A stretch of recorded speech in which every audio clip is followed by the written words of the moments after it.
درود دوستان، وقتتون بخیر.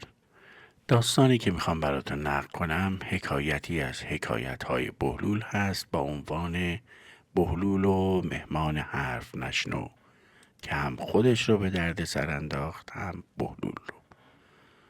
هر جای این داستان که احساس کردید مورد پسندتون هست، اگر سابسکرایب نکردید حتما سابسکرایب کنید. ممنون. بهلول شبی در خانه‌اش مهمان داشت و در حال صحبت با مهمانش بود که قاصدی از راه رسید. قاصد پیام قاضی را به او آورده بود. قاضی می‌خواست بهلول آن شب شام مهمانش باشد. بهلول به قاصد گفت: از طرف من از قاضی عذر بخواه. من امشب مهمان دارم و نمیتوانم بیایم. قاصد رفت و چند دقیقه دیگر برگشت و گفت: قاضی میگوید قدم مهمان بهلول هم روی چشم. بهلول بیاید و مهمانش را هم بیاورد. بهلول با مهمانش به طرف مهمانی به راه افتادند. او در راه به مهمانش گفت: فقط دقت کن من کجا می نشینم تو هم آنجا بنشین. هرچه می خورم تو هم بخور. تا از تو چیزی نپرسیدند حرفی نزن. و اگر از تو کاری نخواستند کاری انجام نده. مهمان در دل به گفته های بهلول می خندید و می گفت: نگاه کن یک دیوانه به من نصیحت می کند. وقتی به مهمانی قاضی رسیدند خانه پر از مهمانان مختلف بود. بهلول در کنار در نشست ولی مهمان رفت و در بالای خانه نشست. مهمانان کم کم زیاد شدند و هر کس می آمد در کنار بهلول می نشست و بهلول را به طرف بالای مسجد می راند. بهلول کم کم به بالای مسجد رسید و مهمان به دم در.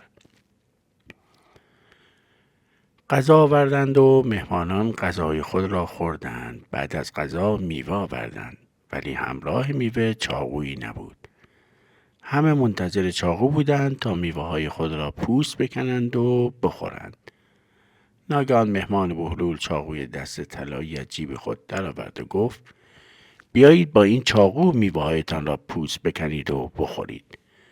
مهمانان به چاقوی طلا خیره شدند. چاقو بسیار زیبا بود و دستی از طلا داشت. مهمانان از دیدن چاقوی دست طلایی در جیب مهمان بهلول که مرد بسیار فقیری به نظر می رسید تعجب کردند. در آن مهمانی 6 برادر بودند که وقتی چاقوی دست طلا را دیدند به هم اشاره کردند و برای مهمان بهلول نقشه کشیدند. برادر بزرگتر رو به قاضی که در صدر مجلس نشسته بود و میزبان بود کرد و گفت: ای قاضی، این چاقو متعلق به پدر ما بود و سالهای زیادی است که گم شده است. ما اکنون این چاقو را در جیب این مرد پیدا کردیم. ما می‌خواهیم داد ما را از این مرد بستانی و چاقوی ما را به ما برگردانی. قاضی گفت: آیا برای گفته هایت شاهدی هم داری؟ برادر بزرگتر گفت: من 5 برادر دیگر در اینجا دارم که همه‌شان گفته های مرا تصدیق خواهند کرد. 5 برادر دیگر هم گفته های برادر بزرگ را تایید کردند و گفتند چاقو متعلق به پدر آنهاست که سالها پیش گم شده است. قاضی وقتی شهادت 5 برادر را به نفع برادر بزرگ شنید یقین کرد که چاقو مال آنهاست و توسط مهمان بهلول به سرقت رفته است. قاضی دستور داد مرد را به زندان ببرند و چاقو را به برادر بزرگ برگردانند. بهلول که تا این موقع ساکت بود گفت: ای قاضی، این مرد امشب مهمان من بود. من او را به این خانه آوردم. اجازه بده امشب این مرد در خانه من بماند. من او را صبح اول وقت تحویل شما میدهم تا هر کاری خواستید با او بکنید. برادر بزرگ گفت: نه ای قاضی، تو راضی نشو که امشب بهلول این مرد را به خانه خودش ببرد، چون او به این مرد چیزهایی یاد میدهد که حق ما را از بین ببرد. قاضی رو به بهلول کرد و گفت: بهلول، تو قول میدهی که به این مرد چیزی یاد ندهی تا من او را موقتا آزاد کنم؟ بهلول گفت: ای قاضی، من به شما قول میدهم که امشب با این مرد لام تا کام حرف نزنم. قاضی گفت: چون این مرد امشب مهمان بهلول بوده است، برود و شب را با بهلول بماند و فردا صبح بهلول قول میدهد او را به ما تحویل دهد تا به جرم دزدی محاکمه‌اش کنیم. برادران به ناچار قبول کردند و بهلول مهمان را برداشت و به خانه خود برد و در راه اصلاً با مهمان حرفی نزد. به محض اینکه به خانه رسیدند، بهلول زمزمه کنان گفت: بهتر است بروم سری به خر مهمان بزنم. حتما گرسنه است و احتیاج به غذا دارد. مهمان که یادش رفته بود خر خود را در طویله بسته است، گفت: نه، تو برو استراحت کن، من به خر خود سر میزنم. بهلول بدون اینکه جواب مهمان را بدهد وارد طویله شد. خر سر در آخر فرو برده بود و در حال نشخوار علفها بود. بهلول چوب کلفتی برداشت و به کفل خر کوبید. خر بیچاره که علفها را نشخوار میکرد از شدت درد در طویله شروع به راه رفتن کرد. بهلول گفت: ای خر خدا، مگر من به تو نگفتم وقتی وارد مجلسی شدی حرف نزن؟ هر جا که من نشستم تو هم بنشین. اگر از تو چیزی نخواستند دست به جیبت نبر. چرا گوش نکردی؟ هم خودت را به درد سر انداختی، هم مرا. فردا تو به زندان خواهی رفت. آن وقت همه خواهند گفت بهلول مهمان خودش را نتوانست نگه دارد و مهمان به زندان رفت. بهلول ضربه شدیدتری به خر بیچاره زد و گفت: ای خر، گوش کن. فردا اگر قاضی از تو پرسید این چاقو مال توست، بگو نه. من این چاقو را پیدا کردم و خیلی وقت بود که دنبال صاحبش میگشتم تا آن را به صاحبش برگردانم، ولی متاسفانه صاحبش را پیدا نمی کردم. اگر این چاقو مال این 6 برادر است، آن را به آنها می دهم. اگر قاضی از تو پرسید این چاقو را کجا پیدا کردی؟ مگر در بیابان چاقوی دست طلا ریختند که تو آن را پیدا کردی؟ بگو پدرم سالها پیش کاروان سالار بزرگی بود و همیشه بین شهرها در رفت آمد بود و مال و تجاری زیادی به همراه می برد و با آنها تجارت می کرد.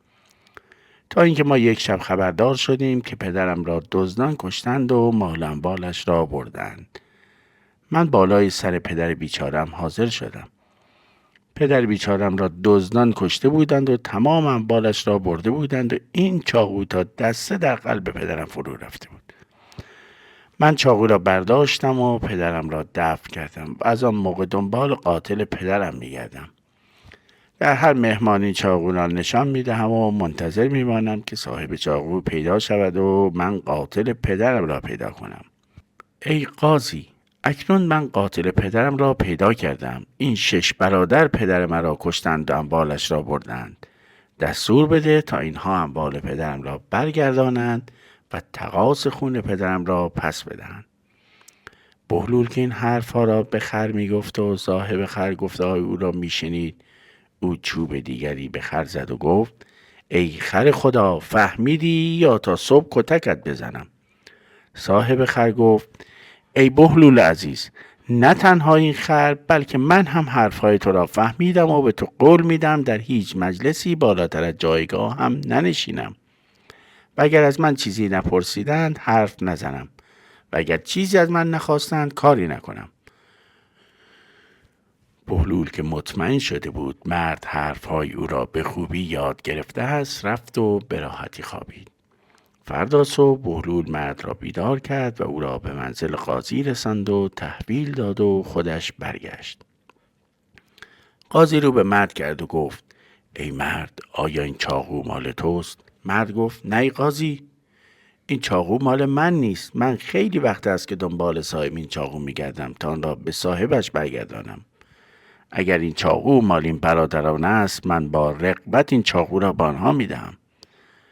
قاضی رو به 6 برادر کرد و گفت: شما به چاقو نگاه کنید، اگر مال شماست آن را بردارید. برادر بزرگ چاقو را برداشت و با خوشحالی لبخندی زد و گفت: ای قاضی، من مطمئن هستم این چاقو همان چاقوی گم شده پدر من است.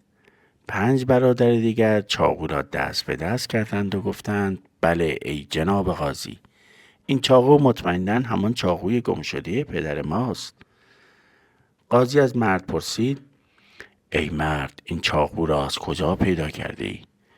مرد در جواب قاضی بر اساس هر آنچه شب گذشته آموخته بود درباره چاقو توضیح داد و در پایان گفت ای قاضی، این 6 برادر پدر مرا کشتند و اموالش را بردند. دستور بده تا اینها اموال پدرم را برگردانند و تقاضا پول پدرم را بدهند. 6 برادر نگاهی به هم انداختند. آنها در مخمصه بدی گرفتار شده بودند و با ادعای دروغینی که کرده بودند مجبور بودند اکنون به عنوان قاتل و دزد سالها در زندان بمانند. برادر بزرگ گفت ای قاضی، من زیاد هم مطمئن نیستم این چاقو مال پدر من باشد، چون سالهای زیادی از آن تاریخ گذشته است و احتمالاً من اشتباه کردم. برادران دیگر هم به ناچار گفته‌های او را تایید کردند و گفتند که چاقو فقط شبیه چاقوی ماست ولی چاقوی پدر ما نیست. قاضی مدت زیادی خندید و به مرد مهمان گفت ای مرد، چاقویت را بردار و پیش بهلول برو. مرد سجده شکر به جای آورد و چاقو را برداشت و خارج شد. دوستان، این قصه هم به سر رسید. امیدوارم که قصه های شما هم به سر برسه. لایک و سابسکرایب فراموشتون نشه. بخت خوش.